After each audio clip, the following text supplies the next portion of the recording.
नमस्कार मेरे प्यारे बच्चों, मैं हूं राहुल जलान और स्वागत है आप लोगों का मेरे इस नए वीडियो लेक्चर में। बच्चों, आज के वीडियो लेक्चर में हम लोगों को किन चीजों के बारे में जानना है, तो आज के लेक्चर में हम लोग देखेंगे जनरल प्रॉपर्टीज और ट्रांजिशन मेटल्स। बच्चों, ये दरअसल दूसरा लेक्चर है D and F block element का।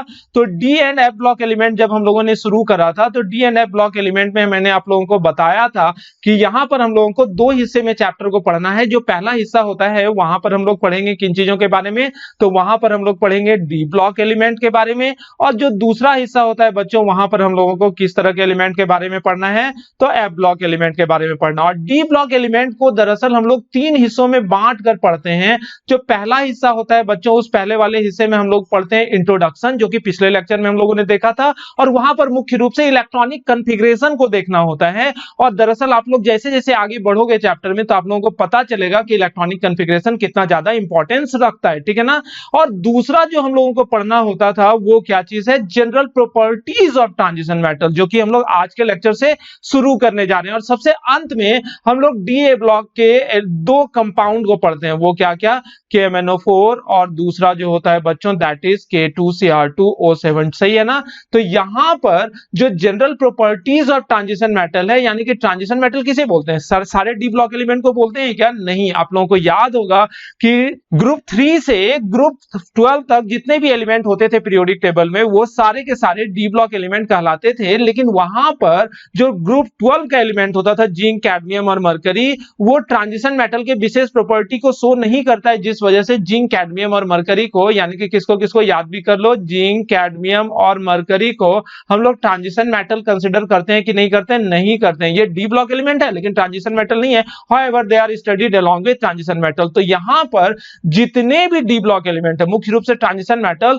उन सारे ट्रांजिशन मेटल के जनरल प्रॉपर्टीज को देखना है। तो कौन कौन से जनरल प्रॉपर्टीज को देखना होता है? तो ऑब्वियस सी बात है, इस ग्रुप में जितने भी एलिमेंट है वो सारे के सारे क्या है बच्चों, मेटल है। तो यहां पर हम लोग सबसे पहले देखेंगे मेटालिक कैरेक्टर, कि जितने भी डी ब्लॉक एलिमेंट होते हैं उनके क्या क्या मेटालिक कैरेक्टर होते हैं। उन सारे डी एंड एफ ब्लॉक के मेल्टिंग पॉइंट और बॉइलिंग पॉइंट को भी बच्चों हम लोग देखते हैं कि मेल्टिंग पॉइंट और बॉइलिंग पॉइंट कैसे कैसे डी ब्लॉक एलिमेंट का बढ़ता है, घटता है, क्यों बढ़ता है, क्यों घटता है।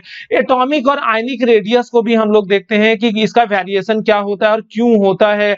आयनाइजेशन एनर्जी और इलेक्ट्रोड पोटेंशियल के बारे में बच्चों हम लोग लेक्चर में जानेंगे अलग अलग हिस्सों में। उसके बाद ऑक्सीडेशन स्टेट के बारे में जानेंगे कि ऑक्सीडेशन स्टेट कौन कौन सा ऑक्सीडेशन स्टेट में डी ब्लॉक एलिमेंट, अलग अलग डी ब्लॉक एलिमेंट रहता है, और कौन कौन सा ऑक्सीडेशन स्टेट मोर स्टेबल है और किस ऑक्सीडेशन स्टेट में लेस स्टेबल रहता है, और ऐसा क्यों होता है, उन चीजों के बारे में भी हम लोग जानेंगे। Complex formation, D block element में ही ये खासियत होता है कि ये कोऑर्डिनेशन कंपाउंड यानी कि कॉम्प्लेक्स कंपाउंड बनाए। तो क्यों बनाता है, कैसे बनाता है, उन चीजों के बारे में जानेंगे। डी ब्लॉक एलिमेंट का एक खासियत होता है कि डी ब्लॉक एलिमेंट के जितने भी कंपाउंड होते हैं वो सामान्य तौर पर कलर्ड कंपाउंड होते हैं। ऐसा क्यों, उन चीजों के बारे में हम लोग जानेंगे। Magnetic behaviour, D block element में क्या होता है ना कि अनपेयर्ड इलेक्ट्रॉन होने के वजह से डी ब्लॉक हमेशा पैरामैग्नेटिक बिहेवियर शो करता है, लेकिन कभी कभी ये डायमैग्नेटिक बिहेवियर भी शो करता है। तो डी ब्लॉक एलिमेंट यानी कि ट्रांजिशन मेटल का क्या क्या मैग्नेटिक बिहेवियर होता है, उन चीजों के बारे में देखेंगे। और देखोगे कि ज्यादातर ट्रांजिशन मेटल जो होता है कैटलिस्ट की तरह काम करता है। तो कैटालिटिक बिहेवियर या कैटालिटिक प्रॉपर्टीज जो होता है ट्रांजिशन मेटल का, जो कि बहुत ज्यादा इंपॉर्टेंट है, उसके बारे में भी हम लोग जानेंगे जनरल प्रॉपर्टीज में। और इंटरस्टिशियल कंपाउंड, इंटरस्टिशियल कंपाउंड होता क्या, यही आप लोगों के लिए नया होगा, लेकिन कुछ नया चीज नहीं है। बाद में जैसे जैसे चैप्टर आगे बढ़ेगा तो वहां पर हम लोग इंडिविजुअली देखेंगे कि अलग अलग ट्रांजिशन मेटल कैसे कैसे इंटरस्टिशियल कंपाउंड बनाता है और किस तरह के एलिमेंट के साथ इंटरस्टिशियल कंपाउंड बनाता है, और इंटरस्टिशियल कंपाउंड बनने के बाद उसे प्रॉपर्टी में क्या वेरिएशन देखने को मिलता है, ठीक है ना। और एलॉय तो आप लोग जानते ही हो, दो या दो से अधिक मेटल के मिक्सचर को हम लोग क्या नाम देते हैं, एलॉय। तो एलॉय फॉर्मेशन कैसे कैसे करता है ट्रांजिशन मेटल, उन चीजों के बारे में भी बच्चों इस लेक्चर से हम लोग शुरुआत करेंगे। यानी कि यहां पर ऐसा नहीं सोचना कि इन जितने भी प्रॉपर्टीज है, इन सारे प्रॉपर्टीज के बारे में हम लोग एक चैप्टर में कवर कर सकते हैं। दरअसल इन सारे प्रॉपर्टीज को कवर करने के लिए 5, 6, 7 लेक्चर लगेगा। और दरअसल डी ब्लॉक एलिमेंट में मैंने पहले भी आप लोगों को बताया है कि मुख्य रूप से हम लोगों को इन्हीं सारे प्रॉपर्टीज के बारे में ही बच्चों पढ़ना है। तो चलो आज के लेक्चर में हम लोग शुरुआत करेंगे किस चीज के बारे में, मेटालिक कैरेक्टर। लेकिन आज के लेक्चर में हम लोग दो प्रॉपर्टी कंप्लीट करने की कोशिश करेंगे। कौन कौन सा, metallic character of transition metal, और दूसरा मेल्टिंग एंड बॉइलिंग पॉइंट, ठीक है ना। तो बच्चों शुरुआत करते हैं किस चीज से, तो मेटालिक कैरेक्टर और ट्रांजिशन मेटल, ओके। बच्चों ये जो पहला जनरल प्रॉपर्टीज है ट्रांजिशन मेटल का, जो कि क्या है, मेटालिक कैरेक्टर, तो ये सबसे इंपॉर्टेंट जनरल प्रॉपर्टी कंसीडर करा जाएगा। क्यों? तो यहां पर मेटालिक कैरेक्टर में हम लोग सिर्फ मेटालिक कैरेक्टर के बारे में बच्चों नहीं जानेंगे, मेटालिक कैरेक्टर में हम लोग ये जानेंगे कि ट्रांजिशन मेटल कौन कौन सा जनरल मेटालिक प्रॉपर्टी शो करता है। उसके बाद बच्चों हम लोग जानेंगे कि जितना भी ट्रांजिशन मेटल होता है वो किस तरह के क्रिस्टलाइन स्ट्रक्चर में मौजूद होता है। उसके साथ हम लोग जानेंगे कि यहां पर मेटालिक बॉन्ड जो होता है उस मेटालिक बॉन्ड का स्ट्रेंथ कैसा रहेगा और वो स्ट्रेंथ ज्यादा या कम किस वजह से होता है। वेरिएशन ऑफ मेटालिक बॉन्ड यानी कि मेटालिक बॉन्ड की स्ट्रेंथ का वेरिएशन के बारे में भी जानेंगे। साथ ही साथ हीट ऑफ एटोमाइजेशन की, यानी कि कोई भी ट्रांजिशन मेटल को एटोमाइज करने में कितना हीट लगता है उस बारे में भी हम लोग जानेंगे। और साथ ही साथ डेंसिटी का वेरिएशन कैसे होता है ट्रांजिशन मेटल में, उन चीजों के बारे में भी बच्चों हम लोग जानेंगे। कहां पर? मेटालिक कैरेक्टर में, यानी कि इस वाले प्रॉपर्टी में। ओके, तो बच्चों मेटालिक कैरेक्टर के हर एक बात को पॉइंट के रूप में याद रखोगे तो आप लोगों को ज्यादा सुविधा होगा और लॉन्ग टर्म के लिए इन चीजों को याद भी कर सकते हो। क्यों? क्योंकि ये सब का सब इनऑर्गेनिक केमिस्ट्री से रिलेटेड है, इंटर रिलेटेड है। तो ऑब्वियस सी बात है यहां पर जो भी प्रॉपर्टी है ना, तो जैसे इसका पीडीएफ भी आप लोगों को मिल गया होगा नोट्स का, तो उस पीडीएफ के नोट्स में आप लोग देखोगे कि कुछ भी न्यूमेरिकल या कोई रिएक्शन या फिर कुछ इस तरह का चीज नहीं है जिसको कि आप लोग देख देख कर इंडिविजुअली याद कर सको। तो इन चीजों को याद करने के लिए हम क्या बताते हैं या क्या सजेस्ट करते हैं स्टूडेंट को कि हर एक पॉइंट को एक लाइन के रूप में आप लोग कंसीडर करो, इंडिविजुअली हर एक लाइन को आप लोगों को याद रखना चाहिए और उसमें क्या क्या व्यू आता है उसे भी आप लोग देखो। तो यहां पर मेटालिक कैरेक्टर में जो सबसे पहला पॉइंट या सबसे पहला लाइन लिखते हैं वो ये कि जितने भी ट्रांजिशन एलिमेंट होते हैं वो सारे के सारे मेटल होते हैं। Okay, all the transition elements are metals, यानी कि यहां पर कोई नॉन मेटल जैसा चीज है या नहीं है बच्चों? बिल्कुल भी नहीं है। अब जब ये मेटल है तो मेटल का विशेष प्रॉपर्टी भी ये शो करेगा, जैसे कि लस्टर हो गया, जैसे इसकी हाई डेंसिटी होगी, जैसे इसका हाई टेंसाइल स्ट्रेंथ और कंप्रेसिव स्ट्रेंथ होगा,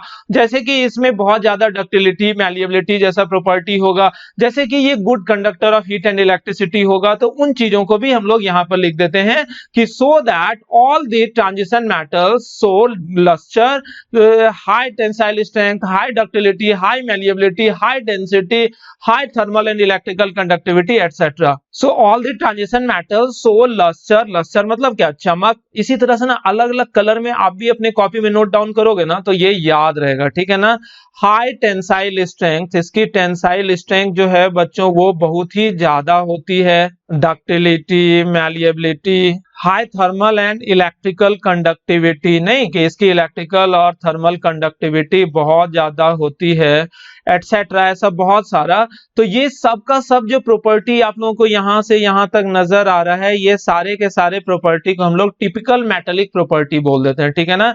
ये सब का सब TIYPICAL मेटालिक प्रॉपर्टी। और ये वाला क्वेश्चन अक्सर आप लोगों के एग्जाम में घूमते फिरते रहता होगा कि क्यों मेटल्स लस्टर शो करता है, तो आप लोग वहां पर जवाब दोगे due to presence of free electron. दरअसल मेटल में चमक, लस्टर करने का मतलब क्या? चमक क्यों होता है? तो मेटल में जो ये फ्री इलेक्ट्रॉन्स होते हैं ना, तो वो फ्री इलेक्ट्रॉन लाइट एनर्जी लेकर थोड़ा बहुत एक्साइट होता है और जिस वजह से मेटल थोड़ा बहुत चमक शो करता है, ठीक है ना बच्चों। तो मेटल्स क्यों लस्टर शो करते हैं? तो उसका जवाब यही होता है, due to presence of free electron. Okay, तो यहां पर हम लोगों ने देखा कि जितना भी ट्रांजिशन एलिमेंट है वो सबका सब मेटल है। तो मेटल है तो वाजिब है मेटल का जो जो प्रॉपर्टी होता है, क्योंकि ये सामान्य प्रॉपर्टी ही मेटल का है, बाकी कुछ है नहीं, तो ये सामान्य प्रॉपर्टी तो मेटल शो करेगा ही करेगा।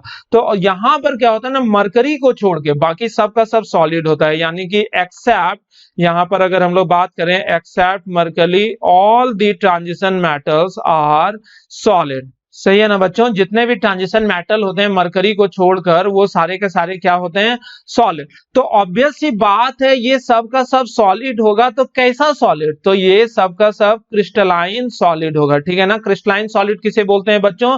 वैसा सॉलिड जिसमें एटम्स या पार्टिकल रेगुलर मैनर में अरेंज हो, जिसमें एटम या फिर पार्टिकल रेगुलरली अरेंज हो, तो उसे हम लोग क्या नाम देते हैं? Crystalline solid. तो ऑब्वियस सी बात है कि जब ये सब का सब क्रिस्टलाइन सॉलिड के रूप में रहेगा रहेगा तो क्रिस्टलाइन सॉलिड का एक डिफिनिट पॉसिबल स्ट्रक्चर होगा। डिफिनिट पॉसिबल स्ट्रक्चर कहने का मतलब क्या होता है बच्चों, या तो ये हेक्सागोनल क्लोज पैकिंग में रहेगा, या तो ये क्यूबिक क्लोज पैकिंग में रहेगा, या तो ये फेस सेंटर्ड क्यूबिक में, जिसकी एक ही हुआ सीसीपी बोलो या फेस सेंटर्ड क्यूबिक बोलो, इस तरह से रहेगा, या तो बॉडी सेंटर्ड क्यूबिक रहेगा। तो कई तरह का क्रिस्टल लैटिस होता है, तो किसी पर्टिकुलर क्रिस्टल स्पेस लैटिस में रहेगा, क्योंकि हर एक एटम का साइज अलग है, हर एक एटम का इंटरमॉलिक्यूलर फोर्स ऑफ अट्रैक्शन अलग है, और ये चूंकि जितना भी ट्रांजिशन मेटल होता है ये सब का सब क्रिस्टलाइन सॉलिड है, तो इन सबों का कोई ना कोई डेफिनेट टिपिकल क्रिस्टल स्ट्रक्चर होगा। तो कौन सा क्रिस्टल स्ट्रक्चर होगा, तो वो आप लोग यहां पर ध्यान से देखो। इस वाले टेबल से, यहां पर ध्यान से देखना, इस वाले टेबल से सारी चीजें क्लियर होंगी। जैसे यहां पर मैंने कई तरह के डी ब्लॉक एलिमेंट को लिख रखा है, ठीक है ना।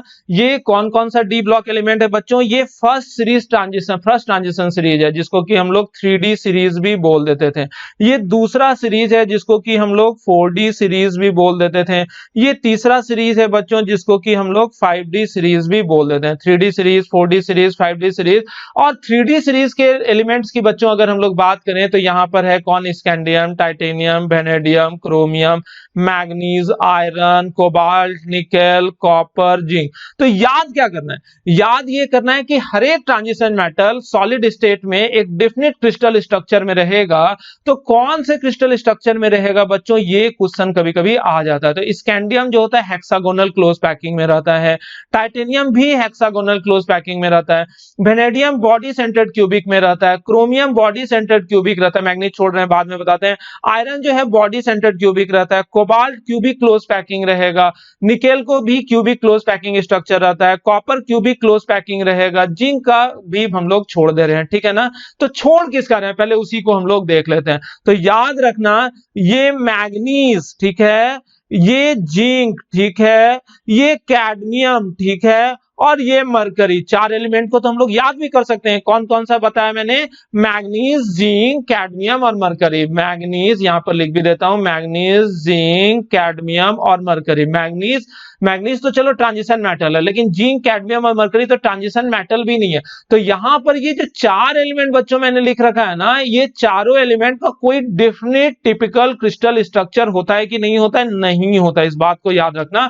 However in some definite condition, यानी कि कोई सर्टेन कंडीशन में ये किसी तरह के डेफिनेट क्रिस्टल स्ट्रक्चर में हो सकता है। जैसे जिंक के लिए यहां पर लिखा हुआ है वो हेक्सागोनल क्लोज पैकिंग है, लेकिन ब्रैकेट में लिखा, ब्रैकेट करने का मतलब सामान्य तौर पर नहीं, ये किसी डेफिनेट कंडीशन में। कैडमियम में भी लिखा हुआ है HCP, यानी कि कैडमियम भी हेक्सागोनल क्लोज पैकिंग में रह सकता है, लेकिन मरकरी तो खैर लिक्विड है तो उसका तो कोई क्रिस्टल स्ट्रक्चर होगा ही नहीं होगा। उसी तरह मैग्नीज का भी कोई डेफिनेट क्रिस्टल स्ट्रक्चर नहीं होता है, मैग्नीज भी असामान्य कंडीशन में हेक्सागोनल क्लोज पैकिंग में रह सकता है। यानी कि यहां पर मैग्नीज, जिंक और कैडमियम असामान्य कंडीशन में हेक्सागोनल क्लोज पैकिंग में रह सकता है। मरकरी तो खैर सामान्य बोलो या फिर असामान्य बोलो, बात ही नहीं करेंगे क्योंकि ये लिक्विड स्टेट में रहेगा, ठीक है। अब यहां पर गौर कर रहे हो कि जैसे स्कैंडियम को मैंने बताया हेक्सागोनल क्लोज पैकिंग में रहता है, लेकिन नीचे यहां पर ब्रैकेट में लिखा है BCC। तो ये ब्रैकेट वाला जो लिखा हुआ है ना, तो ये आप लोग ध्यान रखना कि ये असामान्य कंडीशन में, समान कंडीशन में स्कैंडियम जो है वो किस रूप में रहेगा बच्चों, हेक्सागोनल क्लोज पैकिंग में। उसी तरह टाइटेनियम का बॉडी सेंटर्ड क्यूबिक रहता है, वेनेडियम जो होता है हमेशा बॉडी सेंटर्ड क्यूबिक में रहेगा, इसका असामान्य बात होता ही नहीं है।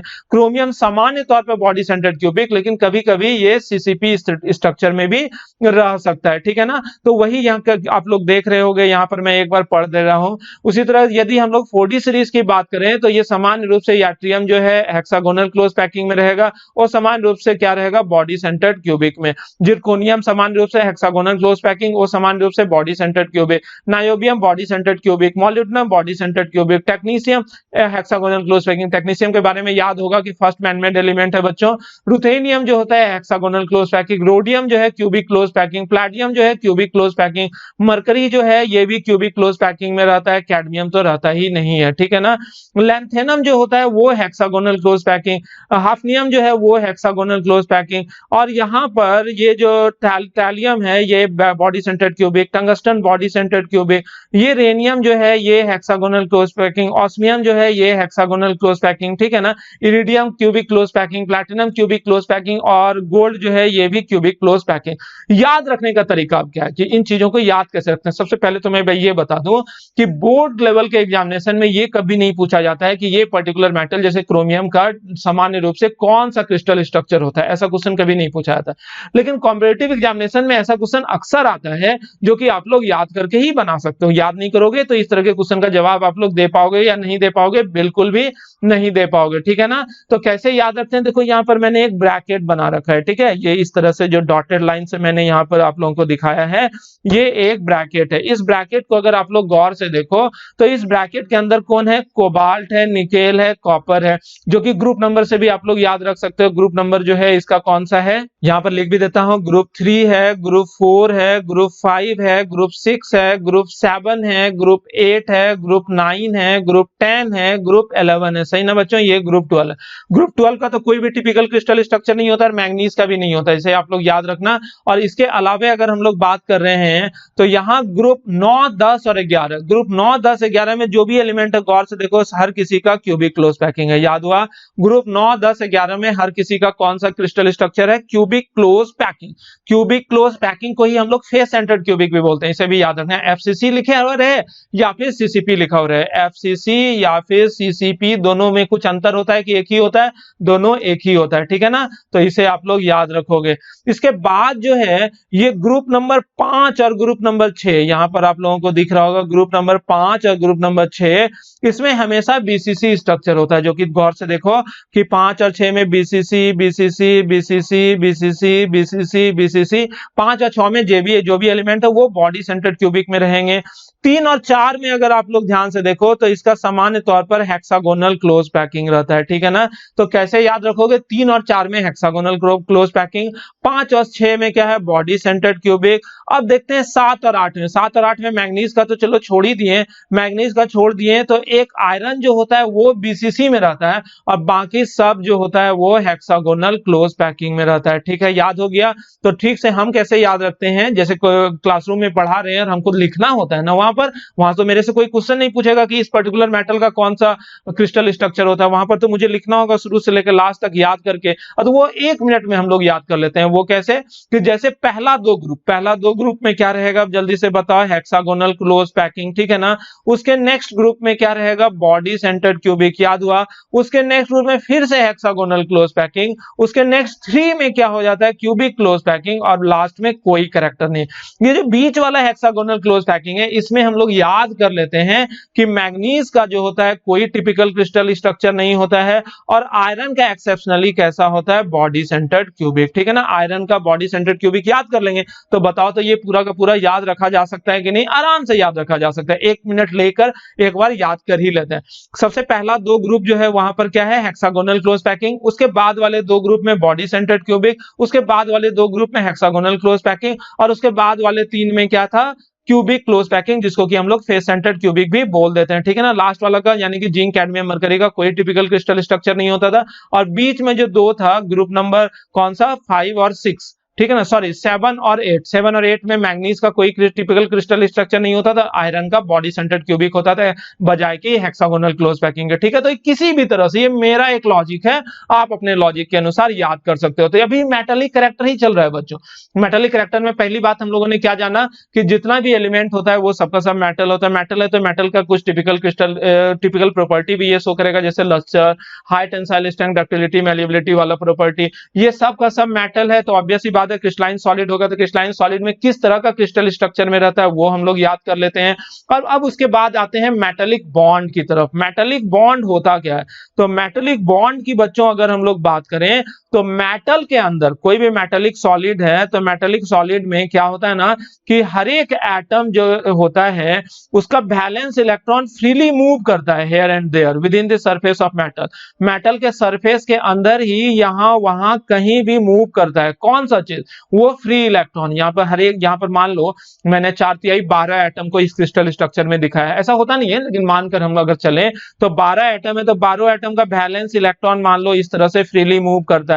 तो फ्रीली मूव कर रहा है तो वैलेंस इलेक्ट्रॉन को छोड़कर क्या बचा, वैलेंस इलेक्ट्रॉन को छोड़कर बचा वो न्यूक्लियस, और न्यूक्लियस के साथ साथ all other electron except valence electron, जिसको कि हम लोग इस पॉजिटिव साइन के साथ दिखाएं और उसको हम लोग क्या नाम देते हैं बच्चों, कर्नल्स, ठीक है ना। तो कर्नल्स एक जगह सिचुएटेड रहता है, अपने एक जगह पर फिक्स रहता है, और वैलेंस इलेक्ट्रॉन इधर उधर मूव करते रहता है। इसे ही हम लोग क्या नाम दे देते हैं, electron sea model of atom, ठीक है ना। यहां पर फिर से लिख देते हैं electron sea model of metal, कि मेटल का इलेक्ट्रॉन सी मॉडल है, ठीक है ना। जिसमें होता क्या ना, इसको क्यों इलेक्ट्रॉन सी मॉडल नाम दिया गया है बच्चों, कि इलेक्ट्रॉन के सी में, मतलब समुद्र में, ये वैलेंस इलेक्ट्रॉन का समुद्र आप लोगों को नजर आ भी रहा होगा, उसमें मेटल का कर्नल मतलब कि एटम का न्यूक्लियस, और साथ ही साथ all the electrons except valence electron, उसे ही हम लोग क्या नाम देंगे, कर्नल्स। वो एक जगह फिक्स रहता है, इसी वजह से इसको हम लोग क्या नाम देते हैं, electron sea model of atom. तो मेटल, तो यहां पर मेटेलिक बॉन्ड क्या होता है, तो यहां पर देखो ये एक एटम का कर्नल है, ये दूसरे एटम का कर्नल है। तो एक एटम का कर्नल दूसरे एटम के वैलेंस इलेक्ट्रॉन को मान लो खींच रहा है, और दूसरे एटम का कर्नल पहले एटम के वैलेंस इलेक्ट्रॉन को खींचेगा। तो ऑब्वियस सी बात है, दोनों एक दूसरे को खींचने लगा कि नहीं खींचने लगा, बस इसी खिंचाव को हम लोग सिंपली क्या नाम देते हैं बच्चों, मेटेलिक बॉन्ड। क्लियर है ना। जैसे कि मान लो ये एक बंदा है, ठीक है, और ये दूसरा बंदा है, ठीक है। तो ये दो बंदा जो है, इसके पास भी एक फ्री हैंड है और इसके पास भी एक फ्री हैंड है।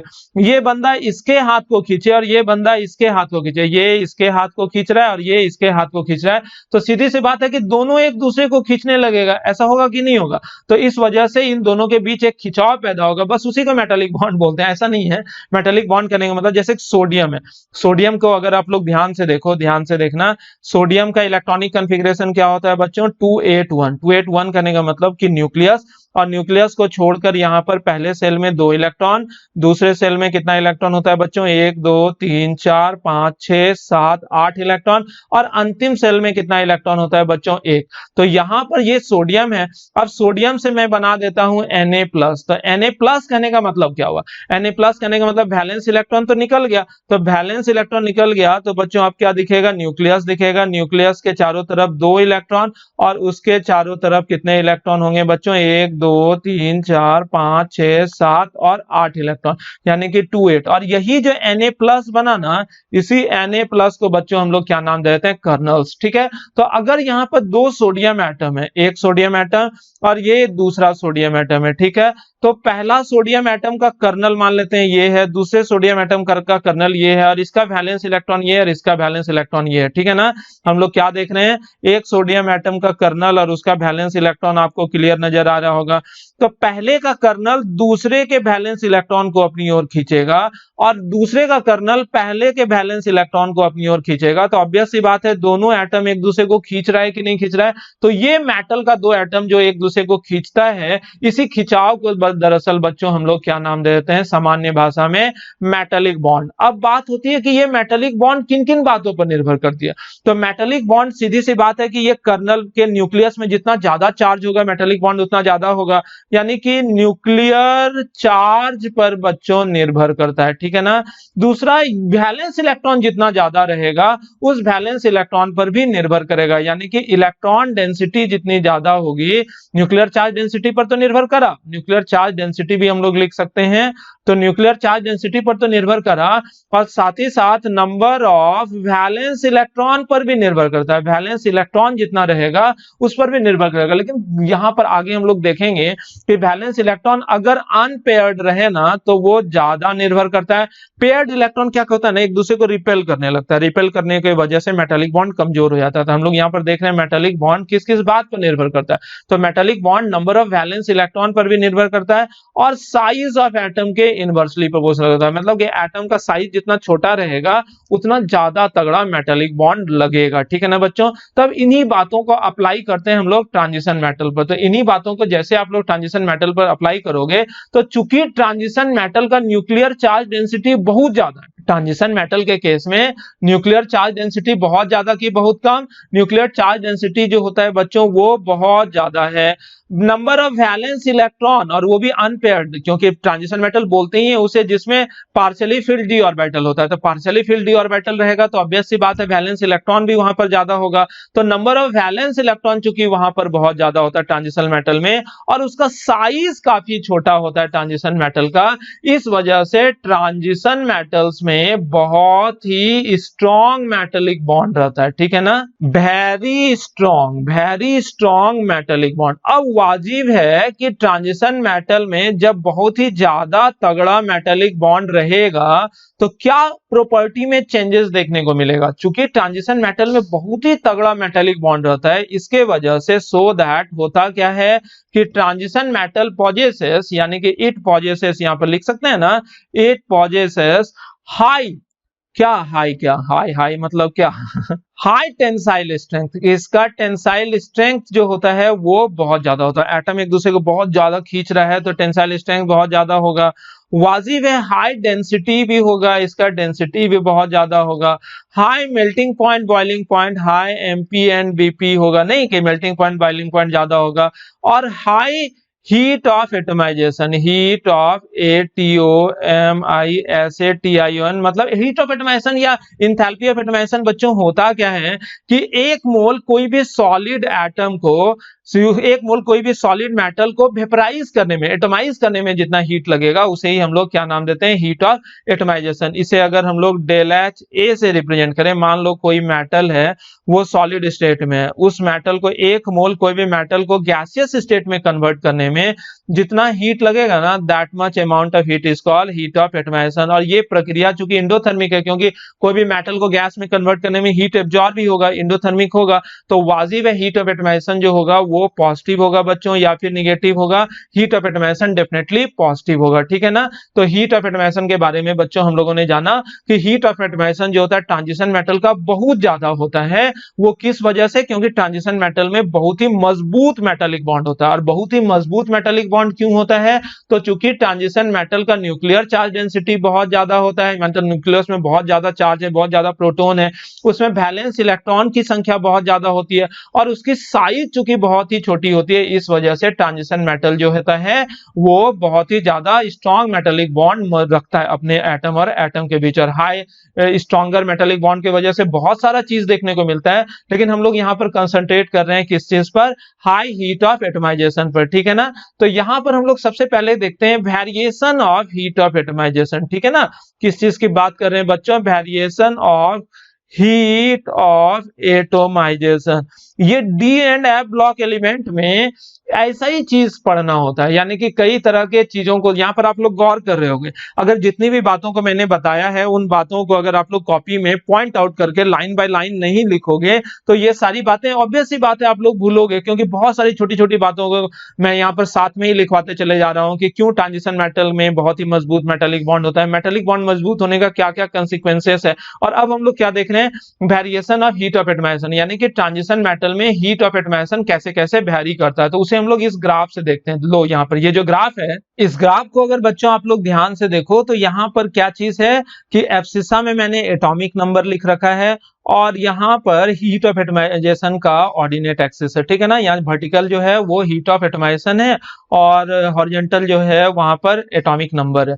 तो यहाँ पर तीन अलग अलग सीरीज के लिए मैंने लिख रखा है। ये जो सबसे नीचे वाला डॉटेड लाइन आप लोगों को नजर आ रहा है ये वाला, तो ये वाला 3D सीरीज के लिए, ये किसके लिए है बच्चों, 3D सीरीज के लिए। इसके ऊपर जो आप लोग देख रहे हैं ये वाला ग्राफ 4D सीरीज के लिए है और ये सबसे ऊपर जो है ये 5D सीरीज के लिए है, ठीक है ना बच्चों। तो हम लोग फोकस करते हैं 3D सीरीज पर। तो थर्ड सीरीज या सॉरी जो 3D सीरीज को ही हम लोग क्या नाम देते हैं बच्चों, फर्स्ट सीरीज।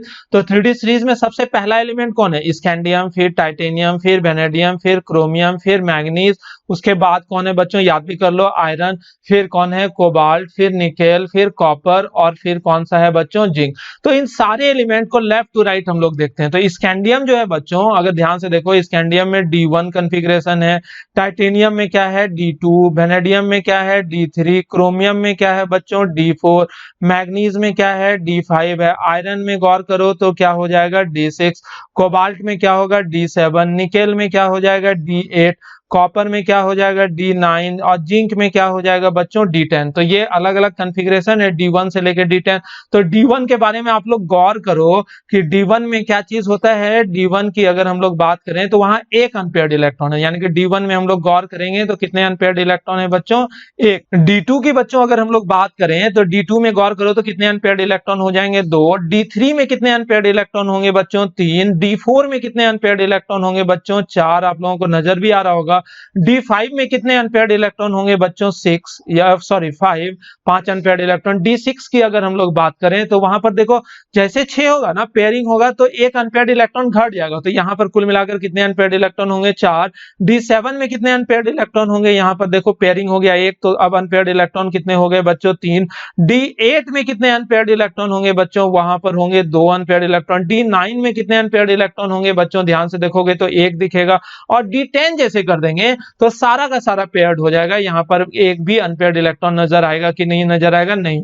तो जैसे हम लोग किसी भी पीरियड में लेफ्ट टू राइट जाते हैं तो D1 से D10 कॉन्फ़िगरेशन आता है, तो बताओ तो नंबर ऑफ अनपेयर्ड इलेक्ट्रॉन बीच तक बढ़ेगा, 1 2 3 4 5 तक बढ़ेगा और उसके बाद घटते चला जाता है। नहीं कि नंबर ऑफ अनपेयर्ड इलेक्ट्रॉन की बात करें बच्चों तो किसी भी पीरियड में लेफ्ट टू राइट जाने पर पहले नंबर ऑफ अनपेयर्ड इलेक्ट्रॉन 20 तक बढ़ता है और उसके बाद घटते चले जाता है।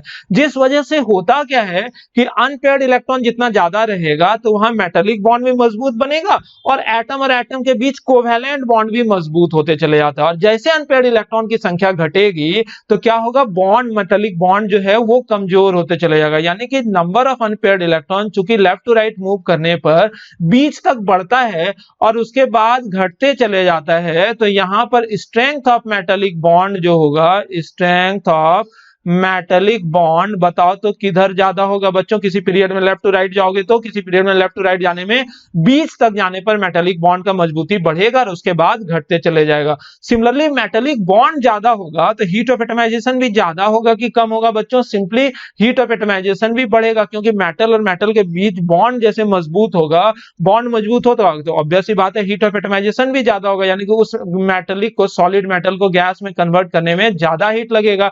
इस वजह से हीट ऑफ एटमाइजेशन भी किसी पीरियड में लेफ्ट टू राइट जाने पर 20 तक जाके बढ़ेगा, क्योंकि वहां पर अनपेयर्ड इलेक्ट्रॉन का संख्या 20 तक बढ़ता है और उसके बाद घटने लगेगा, क्योंकि अनपेयर्ड इलेक्ट्रॉन की संख्या बच्चों घटते चले जाती है। ठीक है ना?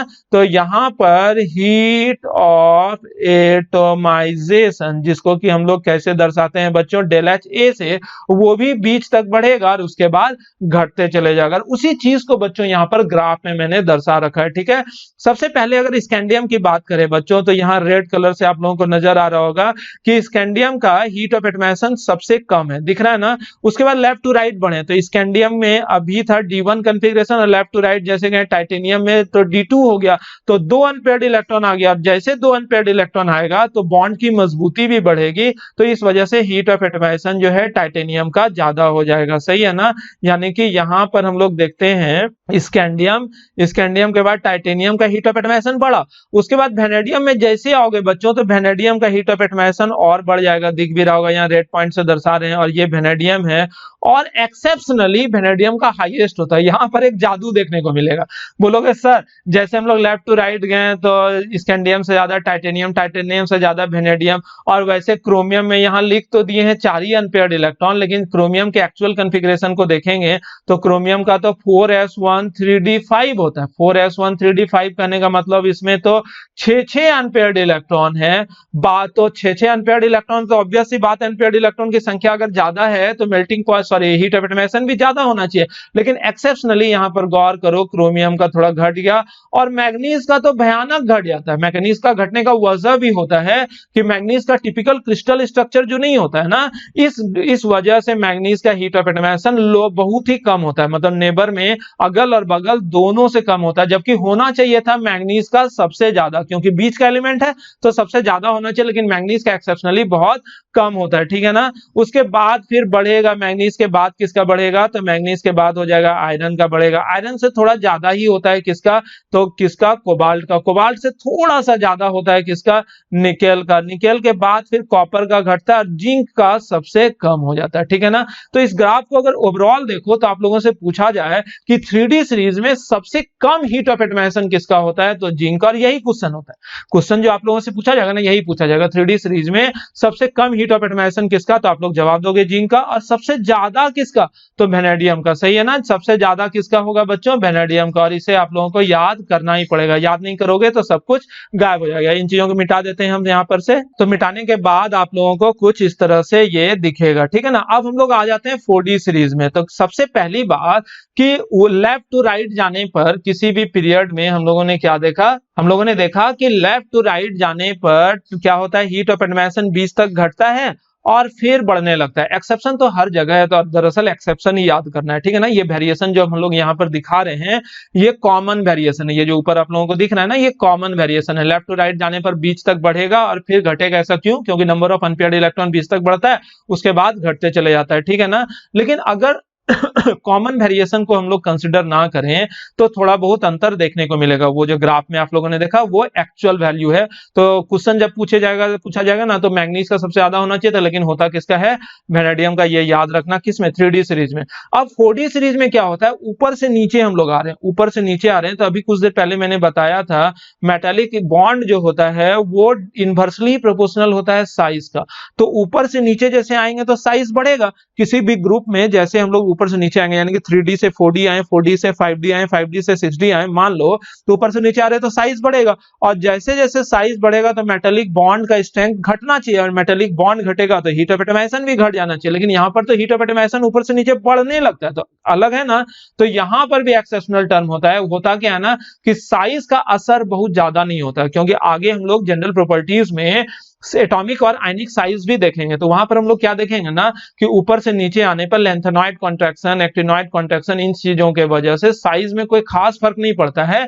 लेकिन ऊपर से नीचे आने पर न्यूक्लियर चार्ज बहुत बढ़ जाता है, और मेटालिक बॉन्ड तो न्यूक्लियर चार्ज पर भी निर्भर करता था, न्यूक्लियर चार्ज डेंसिटी पर तो मुख्य रूप से निर्भर करता था। तो ऊपर से नीचे आने पर चूंकि न्यूक्लियर चार्ज डेंसिटी इतना ज्यादा बढ़ जाता है कि मेटालिक बॉन्ड जो होता है ऊपर से नीचे आने पर बहुत तेजी से बढ़ता है। और मेटालिक बॉन्ड चूंकि बहुत ज्यादा मजबूती से बढ़ेगा तो हीट ऑफ एटमाइजेशन भी बच्चों बढ़ेगा कि नहीं बढ़ेगा? तो उतनी ही तेजी से हीट ऑफ एटमाइजेशन का भी वैल्यू बढ़ता चला जाएगा, ठीक है ना। तो ऊपर से नीचे आने पर क्या याद रखोगे? मेटालिक बॉन्ड भी बढ़ेगा और मेटालिक बॉन्ड का स्ट्रेंथ भी बढ़ेगा और हीट ऑफ एटमाइजेशन भी बढ़ेगा। यानी कि ये जो मैंने यहाँ पर ग्राफ लिख रखा है, ये ग्राफ किसके लिए है बच्चों? तो ये ग्राफ है हीट ऑफ एटमाइजेशन के लिए। इस ग्राफ को भी आप लोग कॉपी में नोट डाउन कर सकते हो कि heat of atomisation left to right जाने पर 20 तक बढ़ेगा, फिर घटेगा, और टॉप टू बॉटम आने पर हीट ऑफ एटमाइजेशन बढ़ेगा। तो ऑब्वियस सी बात है, जब टॉप टू बॉटम आने पर हीट ऑफ एटमाइजेशन बढ़ेगा तो 3D सीरीज से ज्यादा हीट ऑफ एटमाइजेशन किसका होगा बच्चों? 4D सीरीज का। और 4D सीरीज से ज्यादा होगा हीट ऑफ एटमाइजेशन किसका? 5D सीरीज का। तो इसे भी आप लोग यहां से देख सकते हो इस ग्राफ से कि ये जो सबसे नीचे है 3D सीरीज का, 3D सीरीज से थोड़ा ज्यादा होता है 4D सीरीज का, और 4D सीरीज से बहुत ज्यादा, ऐसे ग्राफ में उस तरह से नहीं रिप्रेजेंट करा गया है, लेकिन 4D सीरीज से 5D सीरीज का ये जो हीट ऑफ एटमाइजेशन होता है वो बहुत ज्यादा होता है। यानी किसी ग्रुप में भी आप लोग कंसिडर करोगे तो 3D से ज्यादा 4D और 4D से ज्यादा 5D का हीट ऑफ एटमाइजेशन होता है। क्यों होता है? तो हाइयर न्यूक्लियर चार्ज डेंसिटी के वजह से, ठीक है ना बच्चों। और वैलेंस इलेक्ट्रॉन तो जो भी है वो तो उतना ही रहता है। तो यहाँ पर इस ग्राफ को देखकर आप लोग ये भी पता कर सकते हो कि 4D सीरीज में किसका सबसे ज्यादा हीट ऑफ एटमाइजेशन है, 4D सीरीज में सबसे कम हीट ऑफ एटमाइजेशन किसका है,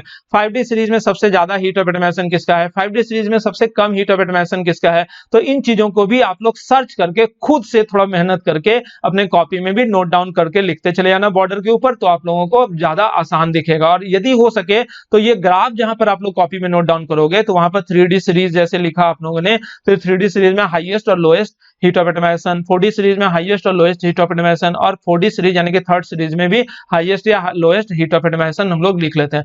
4D सीरीज का graph, sorry 3D 4D 5D यानी कि 6D सीरीज का ग्राफ, जिसको फोर्थ ट्रांजिशन सीरीज बोलते हैं, उसका अक्सर नहीं देखने को मिलता है। क्यों?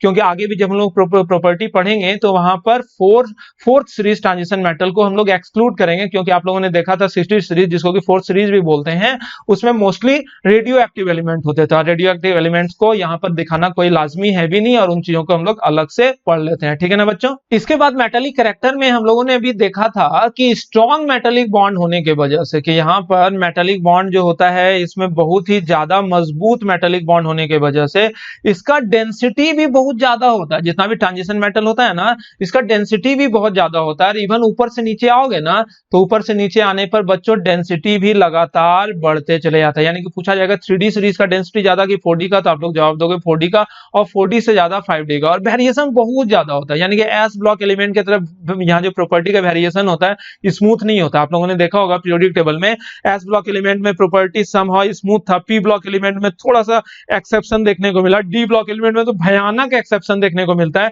तो यहाँ पर मेरे साथ मुश्किल ये हो जाता है है सारे स्टूडेंट के साथ।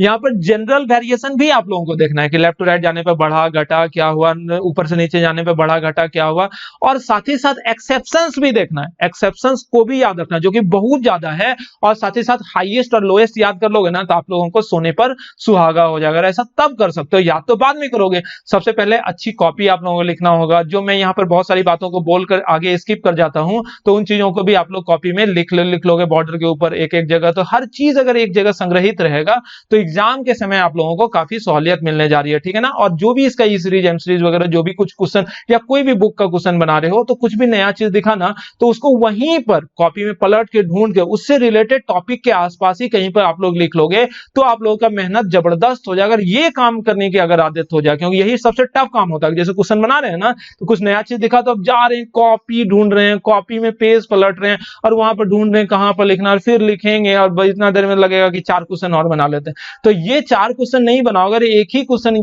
के लिए आप लोग कॉपी में लिख रहे हो तो ये ज्यादा बेनिफिशियरी होगा बजाय कि 4 क्वेश्चन बनाने के। तो ये वाला आदत बना लो, ठीक है ना बच्चों।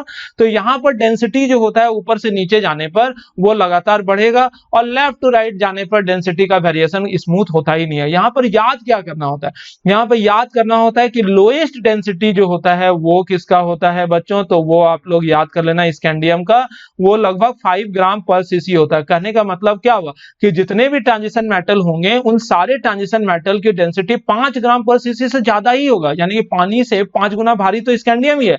पानी की डेंसिटी होती है 1 ग्राम पर सीसी, लेकिन पानी से 5 गुना भारी जो होता है वो स्कैंडियम ही है। लेकिन क्या होता है ना कि बाकी सारा ट्रांजिशन मेटल 5 गुना से भी ज्यादा भारी होता है, क्योंकि वो सब स्कैंडियम से भी भारी होगा। और सबसे ज्यादा डेंसिटी की बात करें बच्चों तो वो इरिडियम और ऑस्मियम का होता है। याद रखोगे, इरिडियम और ऑस्मियम का डेंसिटी जो होता है वो हाईएस्ट होता है, और वो कितने के बराबर होता है 22.6 ग्राम पर सीसी। याद रहेगा 22.6 ग्राम पर सीसी। यानी कि पानी के वजन से ये 1 लीटर पानी है ना, और ये 1 लीटर पानी का बॉटल है, और ये सोचो इससे 22.6 ग्राम, तो यहां पर वाटर रख दें हम लोग 22.6 लीटर, और ये 1 लीटर जो है हम लोग रख देते हैं इरिडियम, ठीक है ना। तो दोनों का वजन जो होगा वो बराबर ही होगा, ठीक है ना। क्यों? क्योंकि वाटर की डेंसिटी 1 ग्राम पर सीसी, यानी कि 1 लीटर पर किलोग्राम, 1 किलोग्राम पर लीटर भी बोल सकते हो। और उसी तरह इरिडियम या ऑस्मियम की डेंसिटी क्या होती है 22.6 ग्राम पर सीसी, जो कि हाईएस्ट है बच्चों या फिर लोएस्ट है, ये हाईएस्ट डेंसिटी है, ठीक है ना। तो आज के लेक्चर में हम लोग इतना ही देख रहे हैं, यहां पर ज्यादा नहीं जा रहे हैं क्योंकि वीडियो की लंबाई को बढ़ाने के लिए। क्योंकि अगर हम लोग कोई दूसरे प्रॉपर्टी की तरफ मूव करेंगे तो ऑब्वियस सी बात है लंबा खिंचता चला जाएगा। तो आज हम लोगों ने एक प्रॉपर्टी, जनरल प्रॉपर्टी हम लोग पढ़ रहे हैं ना, तो हम लोगों ने एक प्रॉपर्टी मेटालिक कैरेक्टर को कंप्लीट करा। Melting point and boiling point भी आज ही करना था, लेकिन इसे हम लोग कल कर लेंगे। कल के लेक्चर में हम लोग मेल्टिंग पॉइंट बॉइलिंग पॉइंट के साथ साथ एटॉमिक और आयनिक रेडियस को भी देखेंगे। और यहां पर जो unpaired electron D1 D2 D3 D4 में आप लोगों ने देखा अनपेयर्ड इलेक्ट्रॉन कैसे बढ़ता है कैसे घटता है। इन चीजों को अगर आप लोग बारीकी से और अच्छे से समझ लेते हो बच्चों, तो देखना जितना भी प्रॉपर्टी इसके बाद आने वाला है ना, सबका एक्सप्लेनेशन समहाउ, यानी कि वेरिएशन का एक्सप्लेनेशन समहाउ अनपेयर्ड इलेक्ट्रॉन के आधार पर ही मैं करने जा रहा हूं। तो उन चीजों को आप लोग देखोगे सिमिलर तरीकों से मैं एक्सप्लेन करूंगा, ठीक है ना। अब हम लोग आज के लेक्चर में कुछ क्वेश्चंस कर लेते हैं, जो क्वेश्चन करना काफी जरूरी होता है, ठीक है। तो यहां पर आप लोग ध्यान से देखो, ये क्वेश्चन है, आ जाओ बच्चों। दरअसल ये क्वेश्चन पिछले लेक्चर से संबंधित है, लेकिन यहां पर हम लोग कर रहे हैं और देखते हैं कि D and F block element का क्वेश्चन सब दरअसल होता कैसा है, ठीक है ना। ठीक है, D and F block element के क्वेश्चन को हम लोग कर रहे हैं, और क्वेश्चन एक एक क्वेश्चन ये डॉट मैंने कर रखा है, वो सारा का सारा एक एक क्वेश्चन है। तो सबसे पहले क्वेश्चन को देखते हैं। तो write down the electronic configuration of Cr3 plus U plus CO2 plus cobalt 2 plus है दरअसल, और Mn2 प्लस। तो यहाँ पर इलेक्ट्रॉनिक कॉन्फ़िगरेशन पर बहुत ज्यादा विशेष ध्यान देना इसलिए जरूरी है कि जितने भी क्वेश्चन यहाँ पर, तो अभी इलेक्ट्रॉनिक कॉन्फ़िगरेशन का क्वेश्चन है, लेकिन बाकी क्वेश्चन भी जब आप लोग करोगे और या बाकी चीजों को मैं एक्सप्लेन करूंगा, तो उन चीजों को एक्सप्लेन करने के दौरान ये इलेक्ट्रॉनिक कॉन्फ़िगरेशन की बहुत ज्यादा जरूरत होने जा रही है, ठीक है ना। तो सबसे पहले हम लोग क्रोमियम का इलेक्ट्रॉनिक कॉन्फ़िगरेशन लिखते हैं। क्रोमियम का एटॉमिक नंबर कितना होता है बच्चों 24, और उस आधार पर क्रोमियम का इलेक्ट्रॉनिक कॉन्फ़िगरेशन लिखेंगे तो क्या होगा आर्गन, आर्गन के बाद 4s1, ठीक है ना, और 3d5, क्योंकि एक इलेक्ट्रॉन जंप कर जाता था, याद होगा आप लोगों को, यहाँ पर एक इलेक्ट्रॉन और 3d5 5 करेंगे तो कितना इलेक्ट्रॉन हो जाएगा बच्चों, यहाँ पर पूरा 1 2 3 4 5। लेकिन यहाँ ध्यान देने की बात क्या है, जो कि अक्सर गलती करते हैं बच्चे, वो क्या, यहाँ पर क्रोमियम 3+ है ना, 3+ मतलब क्या, इसमें से 3 इलेक्ट्रॉन निकाल लेंगे। तो 3 इलेक्ट्रॉन कौन सा निकालेंगे, देखकर 4s से ज्यादा एनर्जी का है 3d, लेकिन ध्यान देना कि 4 आउटर मोस्ट सेल है, 3 आउटर मोस्ट सेल नहीं है, चौथा सेल यहाँ आउटर मोस्ट सेल है। और हमेशा इलेक्ट्रॉन जब निकालते हैं तो वो बाहरी कक्षा से पहले निकालते हैं, तब जाके अंदर के सेल से निकालते हैं। यानी कि यहां से अपने को 3 इलेक्ट्रॉन जो निकालना है, पहले कहां से निकालेंगे, s ऑर्बिटल से। तो 4s 0 हो जाएगा, इसमें कोई कंफ्यूजन है क्या, 4s 0 हो जाएगा। यहाँ पर 4s में एक इलेक्ट्रॉन था, वो निकाल दिए, अब और 2 इलेक्ट्रॉन निकालना है, तो वो 2 इलेक्ट्रॉन बच्चों हम लोग कहां से निकालेंगे, तो वो हम लोग निकालेंगे 3d5 से 2 इलेक्ट्रॉन निकाल दिए, तो अब कितना हो गया 3d3। अगर यहाँ पर और भी क्वेश्चंस पूछा जाता कि कितना अनपेयर्ड इलेक्ट्रॉन है, तो आप लोग Cr3+ में देख सकते हो कितने अनपेयर्ड इलेक्ट्रॉन है बच्चों, 3, और इन चीजों की जरूरत आगे पड़ेगी। अगर यहाँ Cr3+ का ऐसा इलेक्ट्रॉनिक कॉन्फ़िगरेशन आप लोग लिख देते कि आर्गन और उसके बाद 4s1 और 3 इलेक्ट्रॉन डी से ही निकाल देते हैं, यानी कि 3d2 कर देते हैं, तो ये गलत होता है या फिर सही हो जाता है बच्चों, तो ये गलत हो जाता है। ठीक है, आप लोग स्क्रीनशॉट भी लेते जाना, क्योंकि मैं इन चीजों को बाद में मिटा दूंगा। ठीक है, तो अब जो है नेक्स्ट क्या है, Cu+। तो सबसे पहले कॉपर का इलेक्ट्रॉनिक कॉन्फ़िगरेशन हम लोग लिखते हैं। कॉपर का एटॉमिक नंबर कितना होता है बच्चों, 29। तो 29 के अनुसार क्या हो जाएगा, आर्गन, आर्गन के बाद क्या है बच्चों, आर्गन के बाद 4s1 और 3d10। यहां पर भी वही कहानी होती है कि एक इलेक्ट्रॉन s ऑर्बिटल से जंप कर जाता है कहां पर, d ऑर्बिटल में, तो उसे ध्यान से देखो, 1 2 3 4, तो यहाँ 2 इलेक्ट्रॉन, यहाँ 2 इलेक्ट्रॉन, यहाँ 2 इलेक्ट्रॉन, यहाँ 2 इलेक्ट्रॉन, यहाँ भी 2 इलेक्ट्रॉन। ठीक है, अपने को लेकिन लिखना क्या चीज है, Cu+।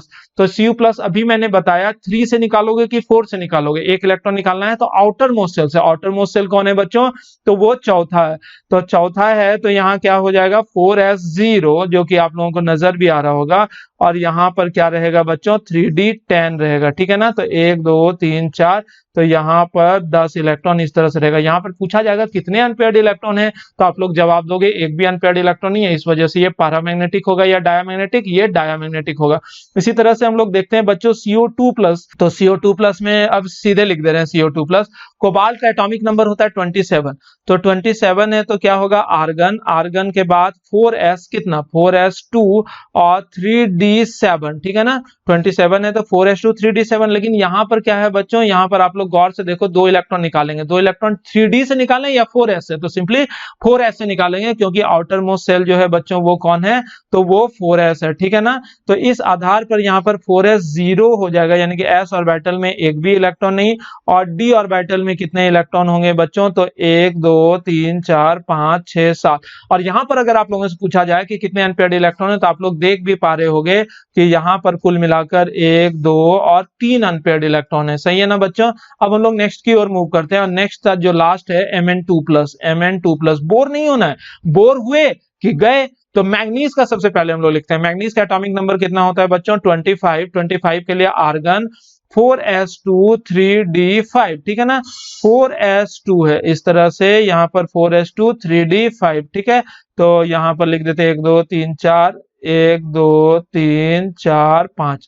ठीक है, तो यहाँ पर Mn2+ है, यानी कि 2 इलेक्ट्रॉन निकालना है। तो बताओ तो 2 इलेक्ट्रॉन कहां से निकालेंगे, 3 से कि 4 से, तो 4 से निकालना होगा बच्चों, जिस वजह से यहाँ पर क्या हो जाएगा, 4s 0 हो जाएगा, नहीं, और 4s 0 में कुछ इस तरह से एक भी इलेक्ट्रॉन नहीं है। तो बताओ तो यहाँ पर कुल कितने अनपेयर्ड इलेक्ट्रॉन है, तो आप लोगों को नजर भी आ रहा होगा, 1 2 3 4 5 अनपेयर्ड इलेक्ट्रॉन है। क्लियर है, तो ये क्वेश्चन मेरा कंप्लीट हुआ। अब नेक्स्ट क्वेश्चन की ओर बढ़ते हैं।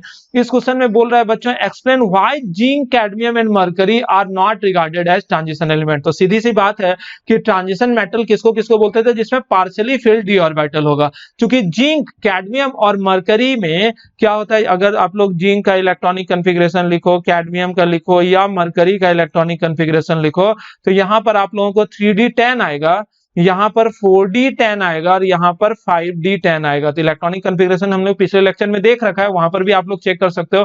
तो d10 कहने का मतलब क्या, ये पूरी तरह से d ऑर्बिटल भरा हुआ है और साथ ही साथ इसका मोस्ट कॉमन आयन, इन सबों का जो मोस्ट कॉमन आयन होता है Zn2+, Cd2+ या Hg2+, तो इस मोस्ट कॉमन आयन में भी d10 कॉन्फ़िगरेशन होता है, यानी कि इसमें पार्शियली फिल्ड d ऑर्बिटल नहीं है।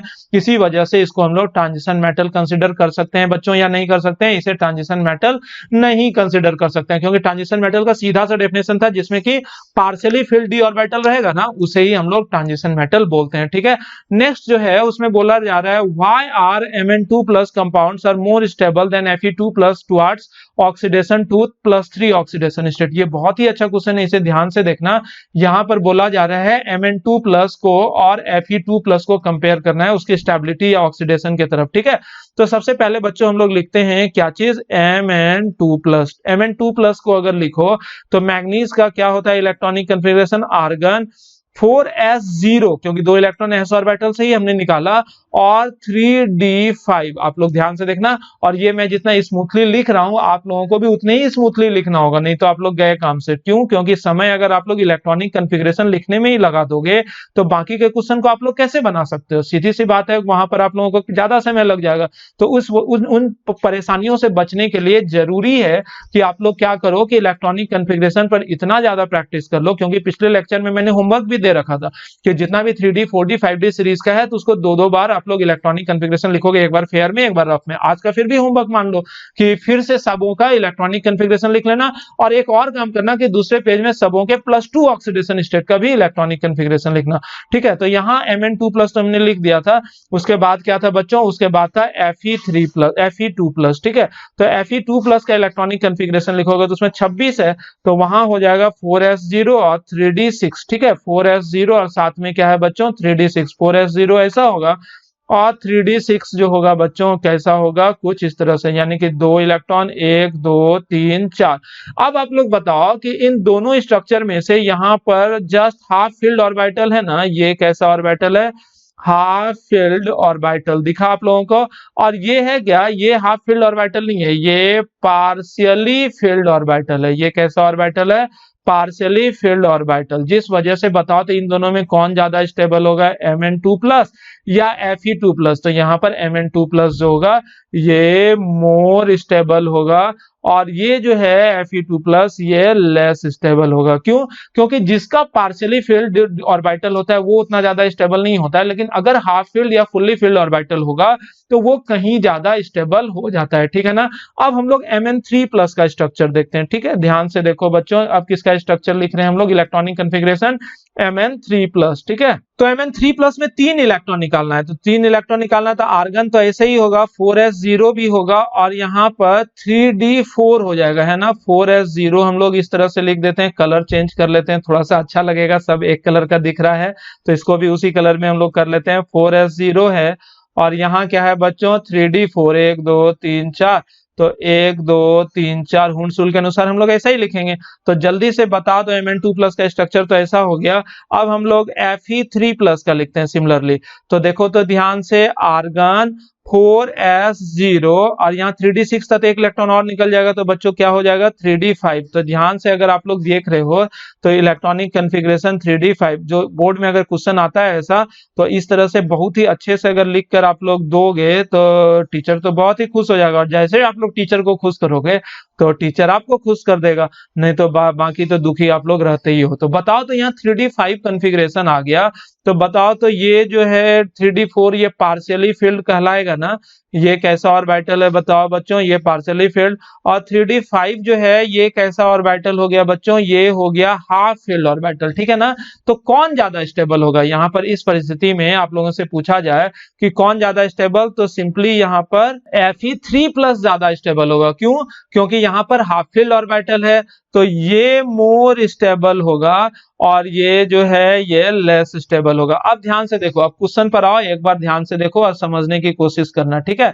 इस क्वेश्चन में बोल रहा है कि why are Mn2+ compounds are more stable than Fe2+ towards oxidation to +3 oxidation state। यानी कि Mn2+ जो होता है वो ज्यादा स्टेबल होता है towards oxidation to +3 oxidation state, यानी कि यहाँ पर लिख रहे हैं हम कि ये है Mn2+, इसको अगर हम लोग ऑक्सीडाइज करें तो ऑक्सीडाइज मतलब लॉस ऑफ इलेक्ट्रॉन, तो ये क्या बन जाएगा बच्चों Mn3++ और अगर हम लोग Fe2+ को ऑक्सीडाइज करें बच्चों तो ये क्या बन जाएगा Fe3++ और ध्यान से देखो यहाँ ऊपर वाले स्थिति से तो Mn2+ जो है यहाँ पर मोर स्टेबल है ना, और ये जो है Mn3+ यहां से देखो ये लेस स्टेबल है, ठीक है। और उसी तरह यहाँ पर Fe2+ अगर देखोगे तो ये लेस स्टेबल है और Fe3+ जो है वो बच्चों क्या चीज है, देखो ध्यान से, मोर स्टेबल। तो क्वेश्चन पूछ रहा है कि Mn2+ जो होता है वो ज्यादा स्टेबल है टुवर्ड्स ऑक्सीडेशन टू Mn3+, यानी कि Mn2+ Mn3+ में नहीं जाना चाहेगा, यानी कि ये वाला रिएक्शन अगर आप लोगों से पूछेगा कि होना चाहेगा तो बोलोगे नहीं होना चाहेगा, क्योंकि मोर स्टेबल से लेस स्टेबल चीज होगा, नहीं बनना चाहेगा, यानी कि Mn2+ ऑक्सीडाइज नहीं होना चाहेगा, ठीक है। लेकिन Fe2+ वाला रिएक्शन यानी कि सेकेंड वाला रिएक्शन होना चाहेगा तो बिल्कुल होना चाहेगा, क्यों, क्योंकि लेस स्टेबल से मोर स्टेबल चीज तो बनना ही चाहेगा, ठीक है बच्चों। तो ये क्वेश्चन बहुत ही इंपॉर्टेंट था, ऐसे ही क्वेश्चन सब आता है आईटीज वगैरह में, ठीक है ना। तो उस इस तरह के क्वेश्चन को समझने के लिए आप लोगों को इलेक्ट्रॉनिक कॉन्फ़िगरेशन की बेसिक नॉलेज जरूरी होती है। नेक्स्ट क्वेश्चन को अगर आप लोग ध्यान से देखो तो इस क्वेश्चन में बोला जा रहा है silver atom has completely filled d orbital d10 in its ground state. How can you say that it is a transition metal? Silver जो होता है उसमें completely filled d orbital होता है, कहाँ, ग्राउंड स्टेट में, लेकिन सिल्वर को हम लोग ट्रांजिशन मेटल बोलते हैं, क्यों? तो आप लोग जवाब दोगे कि सिल्वर का जो मोस्ट कॉमन ऑक्सीडेशन स्टेट होता है वो होता है Ag2+, और Ag2+ में अगर सिल्वर के इलेक्ट्रॉनिक कॉन्फ़िगरेशन को बच्चों आप लोग लिखोगे तो वहां पर आप लोगों को देखने को मिलेगा 5s0 और जाके 4d9। तो 4d9 कहने का मतलब क्या हो गया बच्चों, यहां पर 4d9 जो है ये फुल्ली फिल्ड ऑर्बिटल कहलाएगा कि पार्शियली फिल्ड ऑर्बिटल कहलाएगा, तो ये पार्शियली फिल्ड ऑर्बिटल कहलाएगा, ठीक है ना। और चूंकि Ag+ यानी कि मोस्ट कॉमन आयन में पार्शियली फिल्ड d ऑर्बिटल है, इस वजह से सिल्वर को हम लोग क्या कंसीडर कर लेते हैं, ट्रांजिशन मेटल, ठीक है ना। इसीलिए हम लोग बच्चों सिल्वर को क्या नाम दे देते हैं, ट्रांजिशन मेटल। नेक्स्ट क्वेश्चन पर अगर हम लोग आते हैं जो कि अंतिम क्वेश्चन था, तो उस क्वेश्चन में क्या बोला जा रहा है कि what is the general electronic configuration, यहां पर लिख रहा है कि what is the general electronic configuration of transition element. तो वो शुरू में ही मैंने नोट्स में आप लोगों को लिखवा दिया है कि ट्रांजिशन मेटल का जनरल इलेक्ट्रॉनिक कॉन्फ़िगरेशन किसका, और ट्रांजिशन मेटल के क्या होता है जनरल इलेक्ट्रॉनिक कॉन्फ़िगरेशन, तो ध्यान से अगर देखोगे तो वो होता है नोबल गैस कॉन्फ़िगरेशन, मतलब नोबल गैस तो रहेगा और साथ ही साथ NSX, क्योंकि X का वैल्यू भी बदलते रहता है, और N-1dy, लेकिन वहां पर मैंने ये नहीं बताया था कि ये जो X का वैल्यू है वो क्या क्या हो सकता है। तो यहां पर लिख देता हूं, हेयर X बिलोंग्स टू क्या क्या, 0, 1 और 2। 0 भी होता था एक केस में, कहां पर, प्लैटिनम के केस में, एटॉमिक नंबर 46, अगर आप लोग याद करो। सामान्य तौर पर 2 ही होगा, 1 कभी कभार होता है, टू गेन ग्रेटर स्टेबिलिटी, ठीक है। और Y जो है यहाँ पर इस इलेक्ट्रॉनिक कॉन्फ़िगरेशन में वो क्या होगा, 0, 1, 2, 3, 4, 5, 6, 7, 8, 9 और 10। क्यों, क्योंकि d ऑर्बिटल में ज्यादा से ज्यादा कितना इलेक्ट्रॉन रह सकता है बच्चों, d ऑर्बिटल में ज्यादा से ज्यादा 10 इलेक्ट्रॉन रह सकता है। इस वजह से ये Y का वैल्यू क्या हो सकता है, 0 से लेकर 10 तक, सॉरी 1 से लेकर 10 तक, 0 को हटा देते हैं, 1 से लेकर 10 तक। और X का वैल्यू क्या हो सकता है बच्चों, 0, 1 और 2। तो ये हो गया क्या चीज, जनरल इलेक्ट्रॉनिक कॉन्फ़िगरेशन। तो कोई इस क्वेश्चन का जवाब जो है आप लोगों का क्या है कि ये जनरल इलेक्ट्रॉनिक कॉन्फ़िगरेशन और ट्रांजिशन मेटल कितना होता है, नोबल गैस NSX N-1dy। और इस जनरल इलेक्ट्रॉनिक कॉन्फ़िगरेशन से हम लोग ग्रुप नंबर और पीरियड नंबर भी निकाल सकते हैं। बताओ तो ग्रुप नंबर कितना होगा बच्चों, X + Y, और पीरियड नंबर जो होगा बच्चों वो कितने के बराबर होगा, तो पीरियड नंबर जो होगा that one is equals to n, ये n का जो भी वैल्यू होगा ना वो पीरियड नंबर होगा। तो वीडियो को लंबा नहीं करते हैं, क्वेश्चन तो और भी करवाना था, तो और क्वेश्चन को हम लोग अगले वीडियो लेक्चर में देख लेते हैं। आप लोगों को करना क्या है कि यहाँ तक जो भी चीज मैंने आप लोगों को आज तक पढ़ाया, तो D एंड F ब्लॉक का फेयर कॉपी तो आप लोग बना ही रहे हो, तो उस फेयर कॉपी में जो ग्रुप में व्हाट्सएप ग्रुप में जो आप लोगों को पीडीएफ मिला है, इस बार पीडीएफ जो होता है लंबा पीडीएफ आप लोगों को मिल गया, यानी कि आगे के 4-5-6 लेक्चर तक का पीडीएफ मिल गया। लेकिन ऐसी गलती नहीं करना कि शुरू से लेकर लास्ट तक आप लोग लिख लो, तो यही सबसे बड़ी गलती होती है स्टूडेंट की। थोड़ा सा पेशेंस रखो और जहां तक मैंने आप लोगों को पढ़ाया, जैसे कि आज मैंने आप लोगों को क्या पढ़ाया, general properties of transition metal, जिसमें पहला वाला मैंने आप लोगों को पढ़ाया। क्या था पहला वाला प्रॉपर्टी? तो पहला वाला प्रॉपर्टी था मेटालिक कैरेक्टर, ठीक है ना। तो मेटालिक कैरेक्टर में जो भी चीजें थी उन चीजों को आप लोग कॉपी में नोट डाउन करो, और साथ ही साथ कॉपी में आप लोगों को नोट डाउन करना है इन सारे क्वेश्चंस को भी जो मैंने यहां से करवाया था। उन क्वेश्चंस को आप लोग वीडियो से ही नोट डाउन कर सकते हो, तो वीडियो में देख देख के उन सारे क्वेश्चन को लिखना, और जवाब जो है आप लोग खुद से लिखोगे। तो क्वेश्चन कहां लिखोगे? तो फेयर कॉपी में ही आप लोग लिखते चले जाना, ठीक है ना। तो क्वेश्चन करने से क्या होगा ना कि नोट्स परफेक्ट आप लोगों को बनेगा। और यहाँ इसके बाद जो आप लोगों को स्टिकर व्हाट्सएप ग्रुप में दिया गया है, तो उस स्टिकर को भी साथ ही साथ बनाते चले जाओ बच्चों, और कॉपी लिखने के बाद थोड़ा थोड़ा याद भी करते चले जाओ। मैंने पहले ही बताया था कि 12th के सिलेबस में याद करने वाला हिस्सा ज्यादा है, न्यूमेरिकल वाला हिस्सा बहुत कम है, जो कि सॉल्यूशन था, केमिकल काइनेटिक्स है, इलेक्ट्रोकेमिस्ट्री, इन तीनों के अलावा तो कुछ है भी नहीं। सॉलिड स्टेट ऐड है, तो सॉलिड स्टेट काफी आसान है और उन चीजों को मैंने पहले भी 11th में पढ़ा रखा है, और लास्ट में समय बचने के बाद मैं दोबारा से उन चीजों को पढ़ाऊंगा, जैसा कि मैंने आप लोगों से वादा भी किया है, ठीक है ना बच्चों। तो आप लोग भी मेरे साथ जो वादा किए उसे पूरा करो, और वो क्या है कि जो भी चीज मैं यहाँ पर पढ़ाते जा रहा हूं उसे कॉपी में लिखने के बाद अच्छे से याद कर लो, ठीक है ना बच्चों। और क्या करो, आप लोग संडे के टेस्ट की भी तैयारी करो, और संडे को जो टेस्ट है उस संडे के टेस्ट में आप लोगों को परसुइंग में, लीडिंग में तो पूरा पी ब्लॉक आना ही है, पूरा का पूरा पी ब्लॉक, और पी ब्लॉक का एक पीडीएफ में आप लोगों को नोट्स के रूप में भी प्रोवाइड करूंगा कल। उस नोट्स को पूरा का पूरा पढ़ लेना है। वो पीडीएफ बहुत ही परफेक्ट है, यानी कि कॉम्पिटिटिव एग्जामिनेशन का एक तरह का सोचना शॉर्ट समरी है। वो पीडीएफ जो मिलेगा ना पी ब्लॉक का, वो ग्रुप 13 से लेकर ग्रुप 18 तक का है, वो एक शॉर्ट समरी है। उसे बहुत अच्छे से याद करना बच्चों, और उसे अपने पास रखना, और हो सके तो उस पीडीएफ का आप लोग प्रिंट आउट निकाल कर रख लेना, क्योंकि मोबाइल में ना इधर उधर खो ही जाना है। तो जो भी पीडीएफ में नोट्स वाला पीडीएफ दूंगा कॉम्पिटिटिव एग्जामिनेशन के लिए, उस पीडीएफ का आप लोग प्रिंट आउट करवा लेना, और प्रिंट आउट करवा कर उसे अच्छा से फाइलिंग करके रखोगे तो ही चीज रहेगा। अदरवाइज आप लोग गौर कर रहे होगे कि मोबाइल में बहुत सारा चीज आप लोगों को पड़ा हुआ है, लेकिन कौन सा चीज का जरूरत कब है ये पता ही नहीं चलता। इसलिए हार्ड कॉपी होना बहुत जरूरी होता है। तो आप लोग प्रिंट आउट संभव हो तो करवा के उन चीजों का रखना। और संडे को टेस्ट है क्या चीज का? लीडिंग है पूरा का पूरा पी ब्लॉक, और परसुइंग में जो है एटॉमिक स्ट्रक्चर है क्लास 11 से। 30% क्वेश्चन जो रहेगा एटॉमिक स्ट्रक्चर से, तो उसको भी अच्छे से करना है, और 70% क्वेश्चन जो है बच्चों वो लीडिंग से है, वो किसमें है? पी ब्लॉक का। तो रहने दो बच्चों, आज के लेक्चर में इतना ही। Bye bye, all the best.